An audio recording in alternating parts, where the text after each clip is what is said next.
Bienvenidos a la red de directivos influyentes líderes desde la resiliencia. Hoy tenemos un invitado súper especial para inaugurar esta gran comunidad que hemos creado, pero antes me gustaría contaros tres cositas. Una es que, como veis, tenemos aquí 1 metro de distancia, que queda reflejado en el suelo, entre nuestro queridísimo invitado y yo. Tenemos un gel desinfectante, nos hemos desinfectado las manos antes de sentarnos y hemos desinfectado completamente nuestro plato. Y vamos a empezar porque estoy deseando presentaros con toda la ilusión a uno de nuestros líderes resilientes en España y creo que también en el mundo, que es el doctor Larraya, jefe del Servicio de Cardiología Pediátrica de La Paz. Buenos días, doctor Larraya. Buenos días, Amira. ¿Cómo estás? Muy bien, me alegro muchísimo de que nos hayas hecho un hueco en tu agenda, que eres una persona muy ocupada y que estés aquí para contarnos cuál ha sido lo primero, tu experiencia con el COVID, que ha ido por ti, ¿no? Sí, muchas gracias por esta invitación. Pues una simple nota, pero tenemos 1,5 metros, que es la distancia, ¿no? Y sí, supongo que estoy aquí invitado más por mi experiencia personal que como experto en epidemiología o en microbiología, que no lo soy, porque afortunadamente en España tenemos grandes especialistas que podrían hablar de muchas cosas del aspecto técnico, ¿no? Pero yo he sufrido en mis propias carnes la experiencia de haber sido infectado y haber enfermado de forma grave con el COVID y haberme recuperado, ser de los afortunados, ¿no? Sí, desde luego que sí, además tienes un aspecto muy healthy. ¿Cómo fue, doctor Larraya? ¿Cómo se dio cuenta de que estaba enfermo? Se tarda un tiempo, ¿no? O sea, se tardan unas horas que no puedo decir que sean preciosas, pero sí que se tarda un tiempo en asumir que estás infectado, ¿no? En el caso mío, como me dedico a esto, pues me lo diagnostiqué yo, o sea, en base a los síntomas. Perdona que te tuteé tú mismo, ¿no? Sí, en base a los síntomas y ya seguir las recomendaciones que estaban establecidas en ese momento. He de decir que en mi caso yo fui de los primeros en tener esta enfermedad e ingresar, con lo cual el conocimiento que había no es el que tenemos hoy en día, que es un conocimiento muy superior en muchas cosas. Desconocemos más de lo que conocemos, pero lo que conocemos es infinitamente más importante que lo que sabíamos entonces, ¿no? Así que tomé las precauciones necesarias y hice un diagnóstico clínico por mí y a continuación me sometí al test de la PCR que dio positivo. ¿Y a partir de ese momento qué pasó? Pues a partir de ese momento, como ya yo creo que ahora todo el mundo es un pequeño experto en COVID, pues puede conocer, pero a partir de ese momento transcurren unos días en los que estás fatal, ¿no? Porque estás hecho polvo, estás con fiebre, con dolores musculares, con dolor de cabeza, algo que te incapacita para hacer labores porque, claro, estás confinado. En mi caso estaba confinado en casa, en una habitación con baño. Pero bueno, que estés confinado y en una situación, pues digamos, confortable, sin embargo no haces vida normal y te encuentras muy mal para hacer ninguna cosa, ¿no? Claro. En este caso, además se solapa con que yo me dedico a esto. O sea, que estábamos frente a una epidemia nueva, de un virus nuevo, que no se había declarado, se acaba de declarar la pandemia, no conocíamos nada y yo como médico pues tenía necesidad y compromiso y obligación de estar al tanto, con lo cual estaba estudiando al mismo tiempo cómo estaban las cosas, al mismo tiempo que se desarrollaba mi propia enfermedad. ¿A partir de qué momento te tuvieron que ingresar? ¿Cómo surgió eso? Sí, la cosa se puso mal a la semana de estar con los síntomas claros. Se puso mal en el sentido de que la fiebre fue muy elevada y empecé con unos síntomas de desconexión y no tenía mi capacidad de juicio, se vio en cierto modo alterada y ingresé en el hospital. Pedí a la familia que me llevara al hospital y ingresé directamente. En La Paz, ¿verdad? En La Paz, sí. Ingresé a La Paz, me había hecho ya el test allí, en la PCR positiva, y ya me había empezado a hacer analítica, con lo cual la decisión fue continuar en donde había empezado, que me parecía lo más lógico, ¿no? Claro. Y en La Paz habría cientos de personas ya ingresadas también. ¿Había una zona especial para enfermos de COVID o cómo estaba en ese momento la situación? La urgencia estaba sobrepasada, que es como donde ingresa uno, ¿no? Sobrepasada. He de decir, porque lo he mirado esta mañana además antes de venir, que las cifras hoy, a fecha de hoy, desde que estamos, las cifras de ingresos y las cifras de pacientes en la UBI es superior todavía hoy a la que hubo cuando yo ingresé. O sea que la cosa tiene tiene una medida bastante dramática, ¿no? Cuando yo ingresé, las urgencias estaban desbordadas en todo, en espacio, en capacidad, en medios para poder diagnosticar. Además, que me encontré en la sala de espera a personas conocidas mías, de pacientes, padres de pacientes, amigos, una situación ahí que claro, yo los veía y digo, ¿y quién es el que está aquí más malo de todos nosotros? Porque todos no vamos a poder acceder, ¿no? Pero bueno, fue así de dramático y bueno, pues las cosas se torcieron. La analítica ya demostraba que la cosa estaba lo suficientemente mal como para que ingresara con asistencia respiratoria en una planta, ¿no? Te llevaron a una planta en una habitación compartida con otra persona, ¿verdad? Sí, fue una situación también curiosa porque vi un rayo de esperanza en ese momento que estás desvalido, porque la planta que me asignaron era la planta de cardiología, con lo cual dije, mira, perfecto, va a ser mi planta, ¿no? Pero fue un shock porque realmente la planta era un escenario, simplemente un escenario, porque la planta en nada se parecía a la planta de cardiología, ni el personal de enfermería, ni el personal médico, nada. Se había aquello vaciado completamente y no era nada que yo pudiera conocer, o sea, nada que me resultara más simpático, ¿no? Y sí, efectivamente, las habitaciones son dobles. Hay que recordar que La Paz es un hospital que fue inaugurado en el año 65. O sea que imagínate tú las costumbres y las enfermedades de los españoles del año 65 transportadas al 2020. Nada, una situación bastante incómoda en la habitación para dos. Claro. ¿En algún momento sentiste que se acababa tu vida?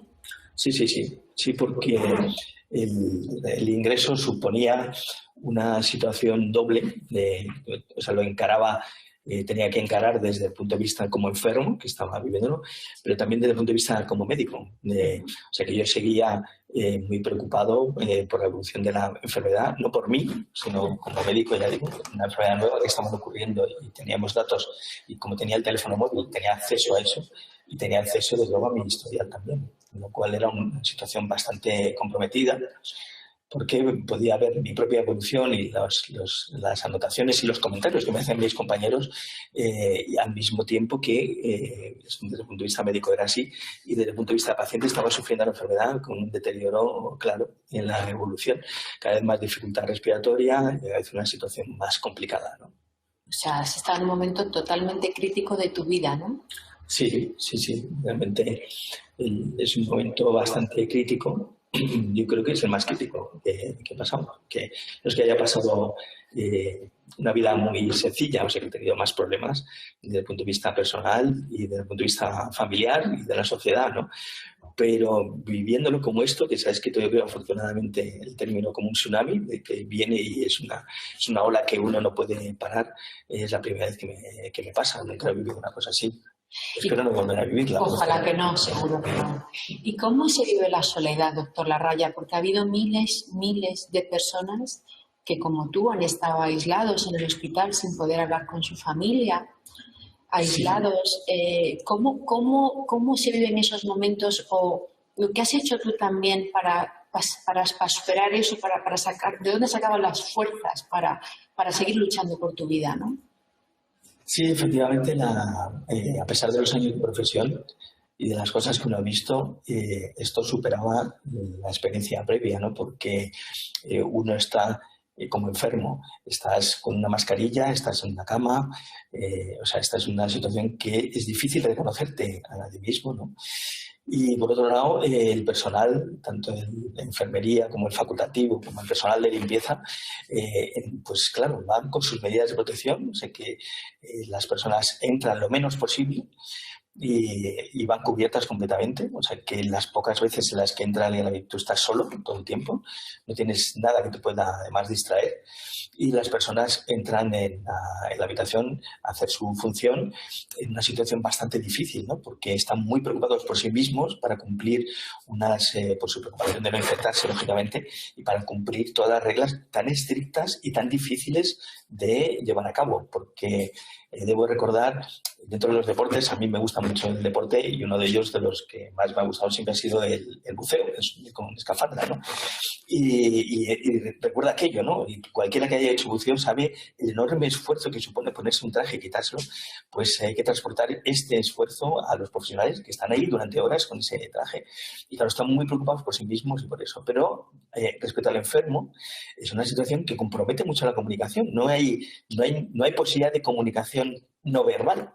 No la hay. No hay una mirada de ojos porque van con gafas, no hay un gesto, no hay un contacto físico que te esté transmitiendo alguna cosa de la que tú necesitas, ¿no? Tampoco, por otra parte, tú transmites nada. Claro. No tienes tiempo y estás completamente... Entonces, la comunicación es algo bastante interesante que tienes que reflexionar, por lo menos yo en mi caso tuve que este aspecto lo pensé mucho, lo tuve que pensar bastante, es decir, esta es la comunicación que conocemos muy habitualmente, aquí no existe, y voy a tener que dar una vuelta a esto, ¿no? Y fue una decisión bastante útil, ¿eh? Bastante útil. ¿En qué consistió esa nueva forma de comunicar? Bueno, no fue tan rápida, o sea, que llegar a una conclusión de que tenían que comunicar, pues fue algo... Fue viniendo poco a poco. Sí, fue paralelo a más cosas, ¿no? Porque fue paralelo, tú no puedes comunicar, claro, ¿qué comunicas y cómo comunicas, ¿no? Entonces, tienes que pensar qué vas a comunicar y a quién vas a comunicar, ¿no? Porque entiendes, amiga, que la familia, tu familia o tus amigos, tu familia, no recibe una información puntual, porque los colegas, superados completamente por las circunstancias, ¿no? Pues este tsunami que digo, los colegas se comprometían al final del día a llamar por teléfono a las familias. O sea que en mi familia, aunque el médico me hubiera visitado a las 10 de la mañana desde la puerta, que bien, iba a llamar, después de haber visitado a 300 enfermos más, iba a llamar por teléfono a mi familia a las 5 de la tarde. Es muy difícil, con la mejor de las intenciones, que pueda transmitir cómo era el enfermo 79 después de haber visto tantos a la familia, ¿no? Entonces, esto fue una conclusión y además algún día eso no se producía, porque la saturación, la inmediatez no lo permitía, ¿no? Entonces tenía que pensar a quién iba a transmitir y cómo iba a transmitir y claro, ¿qué vas a transmitir? Tú no quieres transmitir unas sensaciones negativas. Si vas a llamar a tu familia, lo que quieres transmitir es que estás bien, no quieres transmitir que estás mal, ¿no? Entonces tienes que interiorizar si estás bien o estás mal, ¿no? Y no dejándote llevar por esa atmósfera, ¿no? Yo hice varias medidas, supongo que cada uno de nosotros tendrá sus propios recursos, ¿no? Y yo los pensé, algunos de ellos, todavía los hablo con los amigos y despierta cierta incredulidad y además no todo el mundo está de acuerdo en las medidas tal. Pero una de ellas, por ejemplo, fue hablar conmigo mismo, porque yo no tenía con quién hablar. Porque la pareja que tenía yo en la habitación era un hombre muy mayor, en unas circunstancias muy complicadas, no había posibilidad de comunicación, ¿no? Pero necesitaba hablar porque estoy 24 horas ahí solo y la enfermería. Entonces decidí hablar solo. Se lo pregunto esto a mis amigos. Estos días les digo, ¿vosotros habláis solos? Y bueno, hay de todo, ¿eh? Hay de todo, ¿no? Mi mujer, por ejemplo, dice que no, que ella sola no habla. O sea que son medidas de este tipo, ¿no? También fue bastante útil porque tenía sus herramientas. Cogí una de las... no había papel, estaban minimizados todo tipo de posibilidades de comunicación a través de fómites que llamamos nosotros, instrumentos que puedan transmitir el virus al personal, ¿no? Pero se repartía una hoja que escribían personas anónimas dando ánimos a los enfermos. A las famosas cartas, ¿no? Sí. Entonces había tenido la fortuna de haber tenido en el vaquero un bolígrafo pequeñito y en el reverso de una de estas pues decidí, con letra muy pequeñita, parecía letra de Biblia, ¿no? Pues decidí dividir la hoja en dos partes y en una de las columnas, y una de las columnas apuntar cosas negativas y en otra de la columna apuntar cosas positivas, ¿no? Esto me ayudó mucho, ¿no? Porque a la hora también, hablando solo y a la hora de redactar, concentras mucho tus ideas, ¿no? Y puedes enfrentarte y no siempre utilizar lo negativo, porque el hecho de escribirlas o verbalizarlas hace que los pensamientos negativos dejen de estar en la nube, están en un sitio físico. Puedes recurrir a ellos, ¿no? Pero al lado tienes una columna de cosas positivas. Y esto me ayudó una barbaridad, sí. ¿Verdad? Sí, porque además tú eres una persona precisamente que nos inspiras a todos porque eres especialmente fuerte mentalmente y tienes una actitud siempre muy constructiva. Me cuesta mucho imaginarte en una situación de desamparo así y así es como han estado también miles de personas que se identifican contigo, ¿no? ¿Y qué sientes tú cuando a las 8 de la tarde salimos todos los españoles a dar las gracias? Porque aunque tú hayas estado enfermo, has dedicado muchísimo tiempo a la lucha contra el COVID, ¿no? Sí. Bueno, a mí personalmente me despierta un sentimiento contradictorio, de verdad, ¿no? Porque más gente lo piensa. Yo creo que si se hace una encuesta entre el personal sanitario, despierta un sentimiento contradictorio, porque desde luego se agradece de que haya un compromiso, ¿no? Se agradece muchísimo, ¿no? Pero por otra parte, estamos muy preocupados con que ese compromiso se mantenga y estamos preocupados de cómo reintegrarnos a la nueva normalidad, ¿no? Entonces, esto nos tiene preocupados, ¿no? Sé que a mí personalmente me gustaría que no fuera simplemente, se quedara en esto, las acciones sociales, ¿no? Porque realmente ves lo que está ocurriendo en estas semanas y es temeroso, ¿no? Eres consciente de que no se puede sostener una situación como la que estamos. De forma indefinida. Claro, ¿no? Pero por otro lado tienes miedo, ¿no? Y esta es una de las cosas que yo creo que, porque hay lecturas positivas de esto, ¿no? Y esta es una de las lecturas que uno hace, ¿no? De quizá debemos de guardarnos un porcentaje, no sé, de nuestros esfuerzos o de nuestro dinero, de nuestra capacidad o algo para tener una cierta flexibilidad, acomodarnos a cosas que puedan llegar que no podamos manejarlos, ¿no? Y yo creo que esta es una lectura positiva. Por eso cuando veo a la gente aplaudir digo, bien, pero esto quizá con este virus no ha acabado, porque de hecho hoy en día no puedo decir que hayamos vencido. Estamos en una situación infinitamente mejor, mucho más positiva y más optimista, pero todavía no hemos ganado, todavía estamos en el camino. Y por otro lado, se despierta el escepticismo, ¿no? De a ver qué va a pasar, y más en mi caso que lo he vivido, ¿no? Y por otro lado, pues admiro, ¿no? La capacidad que ha tenido la sociedad de acomodarse a esto. Y estoy sorprendido de cómo realmente hemos sido capaces de manejar situaciones tan complejas y de hacer proyectos tan profundos como los que estamos haciendo como sociedad, en España y fuera, ¿no? Y en la sanidad y fuera de la sanidad. ¿Cómo estamos siendo capaces de elaborar proyectos tan complejos en un marco de tiempo tan pequeño, ¿no? Esto es impensable, porque entre las cosas nos llevaban mucho tiempo, ¿no? Con tanta presión, Sí, además de plazos, porque la gente se muere. Sí. Claro, entonces, esa presión tan fuerte. Sí, yo pensé que iba a morir. O sea, yo pensé, de hecho, mis datos analíticos indicaban, las notas que se hacían en la historia clínica indicaban una evolución hacia una situación mala, ¿no? Tenía la situación a favor de pues mi estado general, no tengo otras enfermedades, ¿no? Pero fíjate que llegó un momento en los momentos más álgidos, en el que los recursos ya se estimaba que no eran suficientes para atender y había que poner un filtro. Leía yo en la prensa, estando yo afectado y sabiendo como médico, pero claro, leía como paciente que algunos a lo mejor no entrábamos a la UBI. Algunos a lo mejor no entrábamos a la UBI, ¿no? Y me despertaba cierto sentimiento contradictorio, porque entendía ese debate, pero bueno, yo estaba enfermo.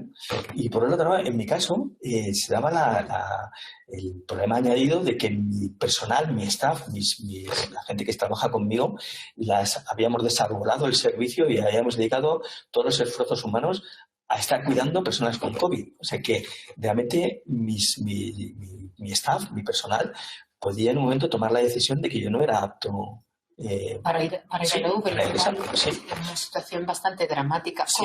¿Cuántas personas tienes en tu equipo?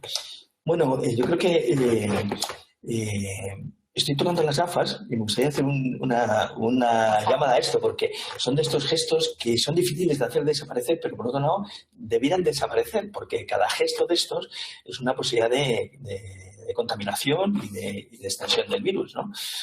Pero es difícil, porque sobre todo los que llevamos gafas, durante el ingreso, pues esto es una cuestión práctica, pero bueno, tiene su interés, las lentillas no puedes utilizar. ¿eh? Entonces tienes que utilizar gafas, pero tú estás con asistencia respiratoria. Las gafas no puedes ponerlas a la distancia que... Entonces, romper es un poco complicado, ¿no? Y luego, pues todos los que utilizamos gafas, sabes que tienes las gafas, salvo que te aprieten mucho, pero si son cómodas, tienes que ir colocándolas, ¿no? Y es un gesto que es que no es correcto y pues me gustaría lavarme las manos de vez en cuando, si no te importa, para poderlo transmitir, ¿no? Para poder transmitir a todo el mundo de que estas cosas ocurren y debemos de tener estos gestos añadidos, ¿no? Pues yo manejo mi equipo entre enfermería, médicos... Además, así vemos, doctor Larraya, cómo hay que desinfectarse las manos con el gel. Que a veces lo hacemos así un poco de cualquier manera. No, hay que hacerlo bien y hay instrucciones en YouTube por todos lados y se pueden ver, y lo recomiendo. Y además es que no hace efecto inmediatamente, hay que esperar un tiempo y se tiene que secar solo al aire, ¿no? Y pues yo manejo un equipo de unas 50 personas cada día en cuanto a staff. Pero también es mi responsabilidad manejar a mis pacientes y es fácil que tenga que gestionar como 300 personas a la semana, ¿no? Que van a interaccionar con mi personal, ¿no? Entonces mi responsabilidad es cuidar a mi personal, cuidar a mis pacientes, ¿no? Y además unos con otros se solapan, ¿no? Sí, esto es, claro, esto fue un punto de preocupación muy grande porque todos los que estamos gestionando equipos sabes que si ingresas pues no vas a poder controlarlo, ¿no? Y tienes noticias, sin embargo, que te van llegando y no todo te gusta de cómo está funcionando y tienes mucho miedo, ¿no? De hecho, ese miedo todavía lo mantienes, ¿no? Porque yo ya me he reincorporado, estoy trabajando y estamos haciendo la planificación, intentando gestionar esto que nadie sabe para los siguientes meses, pero claro, teniendo en cuenta que parte de mi personal puede caer, porque la mayoría de la población española todavía no está protegida de este virus, con lo cual cuento y tengo que contar con ello, con que parte de mi personal puede caer. De hecho, ya es noticia en todos los medios de que el personal sanitario es uno de los que más afectados está en cuanto a contagios, ¿no? Sí, y es también de lo que más nos preocupa también a todos los ciudadanos. Preocupación por nosotros y preocupación por el dolor ajeno, ¿no? Por ellos que están sufriendo, ¿no? Y sus familias también. Hablemos un poco de eso, doctor Larraya, de los contagios. Tú has superado la enfermedad. ¿Puedes contagiar a alguien? Bueno, no tenemos todo el conocimiento, ¿no? Pero claro, no teniendo todo el conocimiento tenemos que hacer actuaciones porque no podemos esperar a que el conocimiento sea 100%. Seguimos relacionándonos y seguimos trabajando y bueno, pues tenemos que tomar decisiones con lo que hay, ¿no? Entonces, con lo que hay, razonablemente, yo estoy no contagio, o sea que el test que se conoce como la PCR, es el test que detecta la presencia de parte del material del virus. En mi caso es negativo, muchas veces negativo, porque he tenido que hacer varias veces después de haber sido dado de alta. De hecho, este es el test que existía al principio. Ahora tenemos otras cosas. Todo el mundo habrá oído de los test rápidos, de las seropositividades o negatividades, pero en aquel momento lo que había en todo el mundo, por cierto, era la PCR, conocida así. Es el test que existía en China, es el test que fue motivo de éxito o de admiración en Corea del Sur. Es lo que había. Hoy en día tenemos otros test, ¿no? Estos otros test, en mi caso, además, pues han sido útiles para tomar decisiones y también implican que he pasado recientemente la enfermedad y que empiezo a desarrollar una defensa, digamos, para el futuro, con las incertidumbres de cuánto es ese futuro y cuánto me protege a partir de ese test, ¿no? Pero asumo razonablemente para tomar decisiones de lo que quizá dentro de un mes tenga que tomar decisiones distintas o dentro de 6 meses, pero para las decisiones que importan en lo inmediato, no contagio. No contamino, no contamino por mí directamente, porque otra cosa es que sirva de vector para otros y además pues estoy convertido a salud, ¿no? Otra cosa es las consecuencias de la enfermedad. Esta es otra cosa, porque muchas de las personas que han pasado este cuadro pues no han tenido una enfermedad o ha sido una enfermedad banal, pero las personas que han pasado una enfermedad grave, aparte de que sean positivos o negativos, transmitan o no, tienen las consecuencias de esa enfermedad. No quiero ni contar aquellas personas que han necesitado asistencia respiratoria. Eso es tremendo, recuperarse de ello, aunque sean positivos o negativos, que es una cosa añadida, pero es una cosa tremenda en cuanto a los fármacos que se han manejado, en cuanto a las consecuencias de la inflamación sobre otros órganos y tal, ¿no? En mi caso, queda una pequeña anemia todavía, un manejo de las proteínas un poco extraño, y he podido resolver otros problemas, como ha sido la afectación hepática, ¿no? Pero me encuentro fenomenal. Sí, me alegro muchísimo, de verdad, y seguro que todas las personas que están conectadas y que nos están viendo y oyendo están encantadas de verte con tan buen aspecto. Doctor Larraya, aparte de las, nos preguntamos todos, ¿no? Aparte de las medidas que nos dicen desde Sanidad, las básicas, pues 1,5 metros de distancia, bueno, distanciamiento social, una higiene adecuada, usar mascarillas. En el día a día, ¿qué nos recomendarías para cuidarnos y cuidar a los demás? Bueno, el distanciamiento es lo esencial.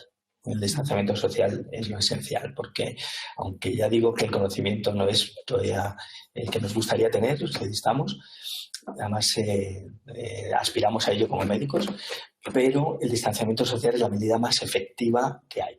Además de distanciamiento social, que ya veis que es difícil de establecer, porque hasta nosotros hay cosas ahí que es fácil de establecer para las reuniones o como estamos hablando nosotros, quizá. Pero claro, luego están las cosas de cuando la gente sale con la bicicleta, ¿qué pasa? ¿Qué distancia? Esto habrá que resolverlo, ¿no? O qué pasa con el transporte público. Estas son medidas ahí complicadas, pero la más eficaz es el distanciamiento social. De hecho, las victorias que hasta ahora hemos tenido frente al virus, a la que podemos atribuir más éxito es al distanciamiento, en cuanto a prevención, es el distanciamiento social. Me gustaría insistir mucho en el lavado de manos. Si tienes hidrogeles o geles alcohólicos, perfecto. Y si no, lávate las manos. Y sé consciente de que cosas han cambiado. Hay cosas que ya no son iguales, ni las deben de ser. Ojalá este virus desaparezca, pero probablemente tengamos otras oleadas de otras cosas, y interiorizarlas y saber que son eficaces es una cosa muy útil, ¿no? Y saber que el virus se puede transmitir no solamente a través de las gotitas de saliva, como estamos hablando, sino las gotas de saliva que se depositan en ciertos instrumentos. Por eso es muy importante no compartir. Por eso señalaba yo esta mañana la importancia de las tazas, mantener cada uno su propia instrumentación, no compartirlo. En el caso nuestro con los niños es muy complicado porque los juguetes son un vector de transmisión. Entonces tenemos que ser conscientes de esas cosas. El móvil, no te quiero decir.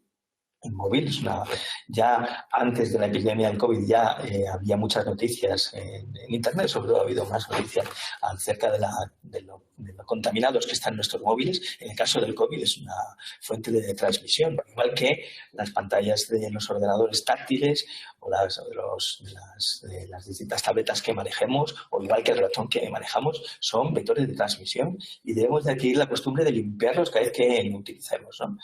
Fíjate qué complicado con los niños, porque los juguetes, la ropa, esto exige costumbres distintas, ¿no?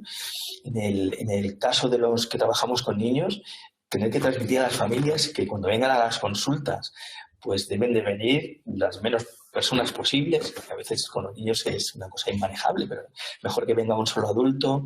Claro, algo tienes que hacer para que el niño se distraiga, pero sabes que la tablet o el móvil va a ser fuente de contaminación, la propia ropa, el propio juguete. Entonces, todo esto hace, hay normas, bueno, no me quiero extender en todas ellas, porque sería todo las propias llaves, ¿no? que muchas veces distraen a los niños. Todo eso son fenómenos que debemos de cambiar. O sea, nuestra cultura tiene que, por lo menos, yo pido que se reflexione sobre ello, porque en el futuro no solamente esta crisis, sino vamos a tener otras que tendremos que acostumbrarnos a manejar de una forma distinta.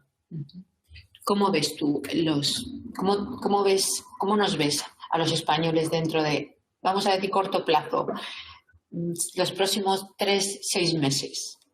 ¿Cómo ves el escenario?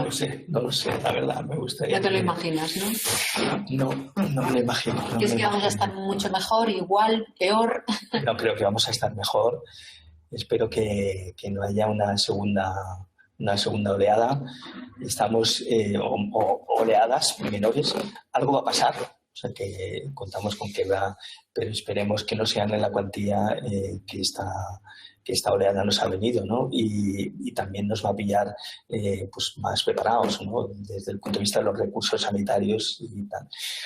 Otra cosa es el tipo de vida, ¿no?, que hacemos los españoles. Esto es, claro, recurrir a confiar en que cada uno de nosotros debe ser responsable, porque es un poco triste que haya medidas que tengan que ser multas es un poco triste, ¿no? Esperas más bien que seamos cada uno de nosotros y los que estamos en una fase, hay mucha gente que se siente desilusionada con la respuesta porque sales a la calle. A mí me emociona, ¿eh? Cuando salgo a la calle veo a todo el mundo hacer deporte y la inmensa mayoría de las personas las veo concienciadas y con medidas, algunos no, pero supongo que lo van a ver, porque yo creo que la mayoría de la población va a imponer su peso de concienciación sobre el resto, ¿no? Pero claro, faltan meses en los que hay algunas cosas que nos pueden servir de ayuda, pero claro, puede ocultar esa ayuda, como es la que se habla de la climatología, el cambio, la menor posibilidad de propagación del virus. No es que vaya a desaparecer el virus en verano. El virus no desaparece, pero su capacidad de propagación va a ser menor y a veces lo veo como una dificultad para el nivel de concienciación que se necesita para mantener estas medidas de distancia social, ¿no? Claro, porque eso es como una esperanza y ya la población se relaja, ¿no? Porque ves, claro, pues las altas temperaturas hacen que el virus se propague más despacio, pues estamos más tranquilos, por lo tanto bajamos la guardia, ¿no? Eso es lo que te preocupa. Pero por eso insistía al principio en decir que al virus todavía no lo hemos vencido. Hemos apañado bastantes cosas, muy bien, la verdad, como sociedad, la sociedad occidental lo ha hecho muy bien, a saber qué ocurre con los países de tercer mundo, los países por debajo del Ecuador, que cambian ahora de clima. Esto es una preocupación porque nos va a influir eso. Y luego, pues claro, el tema del verano no es que signifique que el virus no se vaya a propagar. Vamos a tener infectados. Y claro, necesitamos estar concienciados de ello, ¿no? Y dedicar recursos. Nosotros, estar preparados. Claro, en los hospitales establecer estos circuitos de cómo vamos a manejar son extraordinariamente complejos. Cada hospital se maneja distinto. Y yo entiendo la necesidad de tomar medidas bastante locales para poderlo controlar, porque no son todas nosotros en La Paz es difícil que podamos establecer un circuito de limpio y de sucio, que en términos coloquiales lo cuento así, y vamos a considerar que todo el mundo puede ser un COVID positivo, ¿no? Para el verano, ¿no? Así que no tengo yo una respuesta fácil, estoy escéptico. Me gustaría mandar notas de optimismo porque, aunque ya digo que ves por la calle de todo, incluso en casa ves de todo, ¿no? Pero yo creo que la mayoría es más sensata. Sí. Y yo creo que la mayoría se va a imponer a la minoría y lo que tenemos me gustaría convencer por cultura y no por imposición. ¿No? Pero bueno, los españoles a ver cómo funcionamos en verano es complicado. ¿Cómo vamos respondiendo? ¿No te he dicho qué hacía yo para comunicar? Ah, sí, tú, es verdad. Tú eres una especialista en esto, sí, ¿no? Nos hemos quedado ya medias, sí. Es verdad. Yo decidí tomar una serie de medidas de higiene general. Higiene general, que no es limpiarse, que también es fundamental. Sí. Aunque yo le digo a mi mujer que lo de la limpieza está sobrevalorado, pero bueno, la higiene es un aspecto fundamental. Y uno de ellos, de los aspectos de la higiene, es el ejercicio físico, ¿no? Entonces yo decidí comunicar a través del ejercicio físico. Entonces, dentro de mis posibilidades y de las limitaciones, aprendí a que comunicaba al personal médico y al personal de enfermería y auxiliares de la limpieza, comunicaba haciendo ejercicio físico mi estado. Esto fue realmente muy positivo. Pero qué increíble, ¿cómo lo hacías? ¿Cómo? Bueno, tengo la suerte de conocer... ¿Y estás tan malito, además? Sí, no te cuesta nada, tienes que escribir. Sí, yo también los escribía, o sea, me hacía mi lista de ejercicios, los entrenaba a solas y hacía ejercicio para no perder el tono muscular y me concentraba mucho en ejercicios de estiramiento y en ejercicio respiratorio. En esas tres cosas concentraba. Pero cuando entraba alguien en la habitación, yo hacía ejercicio. Hacía ejercicio de una forma además exagerada, o sea, que parecía casi un mimo, ¿no? Sí. Y eso iniciaba conversaciones. Eso distraía de la preocupación que podía tener la enfermera La enfermera entraba ahí con su equipo EPI, con las gafas y con su discurso de "voy a tomar la temperatura, don Federico", ¿no? Y claro, me encontraba a mí haciendo ejercicio y decía, ¿pero qué? ¿Qué está? ¿Qué hace? ¿Qué hace? ¿Qué está haciendo? Digo, pues porque me encuentro bien y creo que esto que hay que... Y pues claro, sí, realmente yo también le veo mejor y tal. Y la siguiente vez que entraba, otra vez está haciendo ejercicio y tal. Digo, bueno, hago ejercicio para ti. Qué buena. Hago ejercicio para ti. Les lanzabas un mensaje a ellos también. Sí, y yo creo que está bien, igual que mis colegas, porque mis colegas pesó mucho en la decisión de dar de alta o no, porque las cosas no estaban bien, pero el hecho de que hiciera ejercicio, bueno, es que realmente si hace ejercicio es un elemento que tenemos que tener en cuenta, ¿no? Entonces yo no digo que este sea la fórmula, claro, cada uno tendrá una fórmula, pero hay que reflexionar cómo comunicas. ¿Cómo comunicas? ¿No? Y para mí es muy importante, ¿no?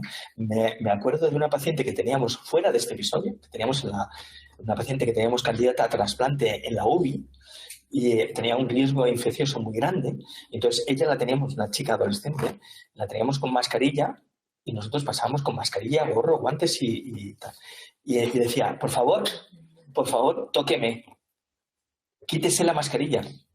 Tóqueme con la mano, ¿no? Yo me acordaba de esta chica y digo, es verdad, hay que buscar formas de comunicar. Totalmente. Pues alguien que se quiere comunicar con nosotros desde la raya es Antonio Manuel, que nos quiere hacer una pregunta. Adelante, Antonio. Hola, buenos días. A ver si el doctor nos puede dar algún consejo para estos días que a permitir hacer alguna reunión pequeña próximamente. Creo que van a reunirse 5 personas o 10. Sí, el consejo con estas medidas, en esto no entro desde el punto de vista político, pero desde el punto de vista práctico, mantener la distancia. Cuanto más distancia, parece también que lo del 1,5 metros es una salvedad, es mejor 1,5 metros que 1 metro, y es mejor 2 metros que 1,5 metros. O sea que hay que reunirse, pero manteniendo la distancia y lavándose las manos y adquiriendo estos gestos que digo yo, porque si uno se lleva las manos a la cara, si tocas algo, estás posiblemente contaminando. Además, uno de los dramas que hemos aprendido de esta enfermedad es que tú contagias sin saberlo y sin estar enfermo. O sea que no necesariamente quien contagia va a adquirir la enfermedad, puede contagiar y no adquirir la enfermedad. O sea que el contagio es como transparente, ¿no? Entonces hay que ser muy consciente de unirse las menos de 10 personas en un espacio como el plató en el que estamos, pues no tiene problema, ¿no? Pero en una habitación, un comedor como una casa convencional madrileña puede ser un problema. Respetar las distancias, lavaros las manos y cuidado con los cuestiones, con los fómites que decimos nosotros intermedios. Cuidaros y cuidad a los demás. Muchas gracias. Vamos a dar paso ahora a Joana Herrero, que también tiene otra pregunta para ti, doctor. Buenos días, Amira. Buenos días, doctor. Yo tengo 2 preguntas. Una es, ¿cómo va a ser el acercamiento hacia las personas mayores? Es decir, cuando podamos ver a nuestros padres, de cara a los que tenemos niños pequeños, cómo se van a poder acercar, si les van a poder tocar, si hay que ir con mascarillas, guardar la distancia. Y luego la segunda sería de cara a septiembre, de cara a los niños, que es un tema que yo creo que nos preocupa bastante, el tema de los colegios. ¿Qué cree usted, doctor? ¿Cómo serían las medidas de cara a septiembre para que los niños estuviesen protegidos? Porque, bueno, sí, los niños pueden ser asintomáticos, pero los niños luego vuelven a casa. Y yo creo que no sé de qué forma lo pueden o cuál es su visión de cara a este sentido.